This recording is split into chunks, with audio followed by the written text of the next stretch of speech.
వాకిటిల్లు. విజయనగరం జిల్లా గరివిడ మండలం శివరం గ్రామంలో దారుణంగా కొండ్రు ఐకిలని ఇంటి వద్ద కత్తితో పొడిచి పరారైన దుండగుడు. మొహానికి మంకీ క్యాప్తో వచ్చి కత్తితో దాడి, ఐకిలాకి తీవ్ర గాయాలు. మెరుగైన చికిత్స కోసం విజయనగరం జిల్లా కేంద్రంలో మెడికవర్ ఆసుపత్రికి తరలింపు.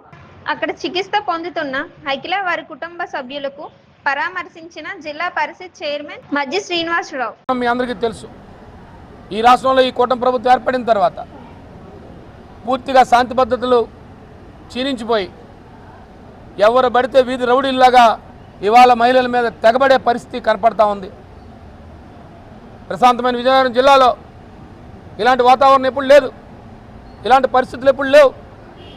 ఇవాళ పట్ట పగలు ఇళ్లలోకి దూరి ఇవాళ హత్యా ప్రయత్నం చేస్తున్నారంటే మీరు నిన్న జరిగిన రాజమండ్రి సంఘటనలు ఇంతవరకు నిన్ను పట్టుకోలేదు. మీరు నిన్ను కాపాడే పరిస్థితి చేస్తున్నారు.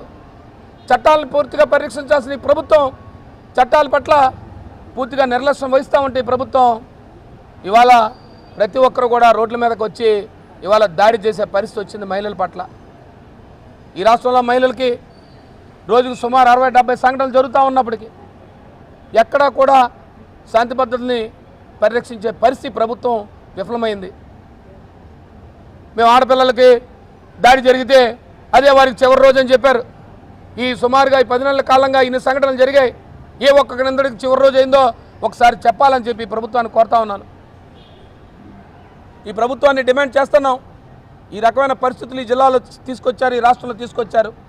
ఉత్తరాంధ్ర ప్రాంతంలో ఎక్కడ చూసినా ఇవాళ లైంగిక దాడులు, మహిళల పట్ల అత్యాచారాలు, చిన్నపిల్లల పట్ల లైంగిక దాడులు, ముఖ్యంగా అమ్మాయిలు ఇవాళ ప్రత్యక్షంగా రోడ్ల మీదకి వచ్చి తిరిగే పరిస్థితి లేని పరిస్థితి తీసుకొచ్చారు. దీనికి అంతటికి కారణం ఇవాళ ఎక్కడ చూస్తే మద్యం వెచ్చలవిడిగా, ఇవాళ గ్రామాల్లో కానీ కిల్లి బడ్డీల్లో కానీ రోడ్ల మీద కానీ ఇవాళ మద్యం దొరికే పరిస్థితి.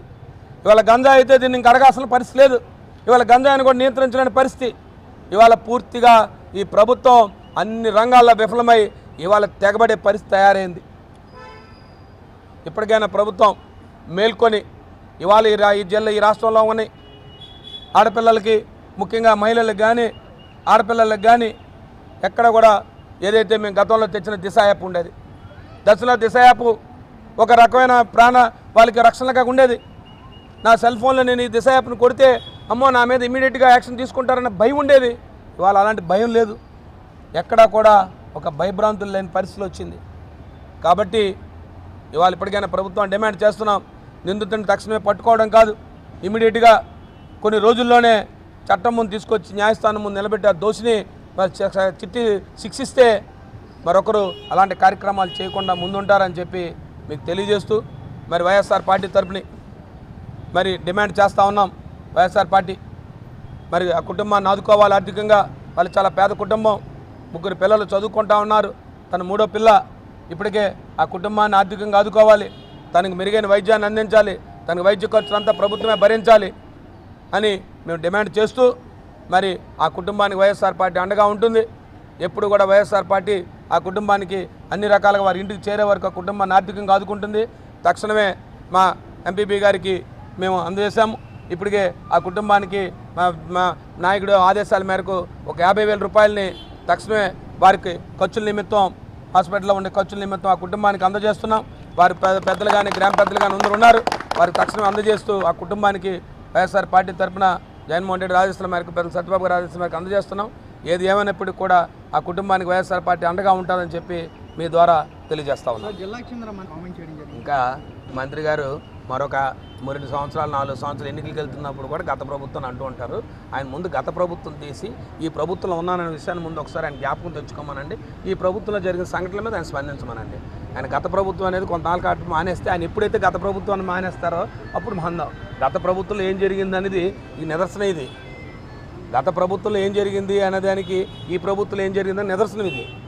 గత ప్రభుత్వంలో పిల్లలకి మంచి చదువు అందించాము, మంచి వాళ్ళకి రీఎంబర్స్మెంట్ ఇచ్చాము, పిల్లలకి భయం ఉండేది, ఒక వ్యవస్థ అంటే భయం ఉండేది, ఒక పోలీసులో దిశ యాప్ ఉండేది, ఆ యాప్ ద్వారా కిందన ఒక వ్యవస్థ పనిచేసేది. అక్కడ ఒక మహిళ, ఆ గ్రామాల్లో సచివాలయంలో ఒక మహిళా పోలీసు ఉండేవారు. ఎవరికైనా ఏదైనా నాకు ఇబ్బంది వస్తే ఆ మహిళా పోలీస్ దగ్గరికి వెళ్ళి ఆ మహిళా పోలీస్ చెప్తే ఇమీడియట్గా మహిళా పోలీస్ కౌన్సిలింగ్ చేయడమో లేదా తక్షణమే ఆ పోలీస్ స్టేషన్కి ఇంటిమేట్ చేయడమో అలాంటి కార్యక్రమాలు జరిగేవి. ఒక వాలంటీర్ వ్యవస్థ ఉండేది. ఆ వ్యవస్థ ద్వారా కొంతమందికి ఏమైనా తెలియజేస్తే ఆ పిల్లలకి ఏమైనా తెలియజేస్తే అది ఉండేది. ఎక్కడున్నాయి వాళ్ళ గ్రామాల్లో వ్యవస్థలు? పూర్తిగా నిర్వీర్యం చేస్తారు వ్యవస్థలన్నీ కూడా. పూర్తిగా వ్యవస్థలు ఏమీ లేవు. పూర్తిగా రోడ్ల మీద గోలీశారు. రోడ్ల మీద గోలిన కార్యక్రమాలే వీటికి నిదర్శనం. ఒక ఫీజు రియంబర్స్మెంట్ లేదు, పిల్లలు చదువులు లేవు, ఒకరు ఎవరైనా పిల్లలు ఉంటే పేపర్ లీకులు. ఏముంది 9 నెలలకి ఇంకా గత ప్రభుత్వం అని చెప్పడం. ఈ ప్రభుత్వం ఏం చేశారు? ఏ కార్యక్రమాలు జరుగుతూ ఉన్నాయి? ఇవాళ హాస్పిటల్కి వచ్చి అలో రామని చెప్తున్నారు అందరూ వచ్చి, ఎక్కడ ఆరోగ్యశ్రీ ఎక్కడ ఉందండి అంటే, మా మహానుభావుడు రాజశేఖర రెడ్డి రాజశేఖర రెడ్డి పెట్టిన ఆరోగ్యశ్రీ ఏమైపోయింది? జగన్మోహన్ రెడ్డి పెట్టిన ఆరోగ్యశ్రీ ఏమైపోయింది? బిల్లులు కట్టలేదని చెప్పి వైద్యాలు లేవని చెప్తున్నారు. అలో రామన్ ప్రైవేట్ వైద్యాలు చేయిస్తున్నారు. ఈ హాస్పిటల్లో చూడండి, ఒకసారి వెళ్ళి చూడమనండి. మంత్రి గారిని ఒకసారి అడగండి పేషెంట్లని, ఏమన్నా నువ్వు ఆరోగ్యశ్రీ వైద్యం చేయించుకున్నావా లేకపోతే ఈ ప్రభుత్వం ఆదుకుందా అని చెప్పి మంత్రి గారు వచ్చి పరామర్శ మరొకసారి రమ్మనండి. వచ్చి ఒకసారి అలా ఎతికమనండి, అందుబాటులో తిరగమనండి. అది మంత్రి గారిని ప్రత్యక్షంలోకి రమ్మనండి. ఇంకా పాత పద్ధతులు కాకుండా ప్రత్యక్షంలోకి వస్తే ప్రస్తుత పరిస్థితి ఎలా ఉందని తెలుసుకుంటే బాగుంటుంది.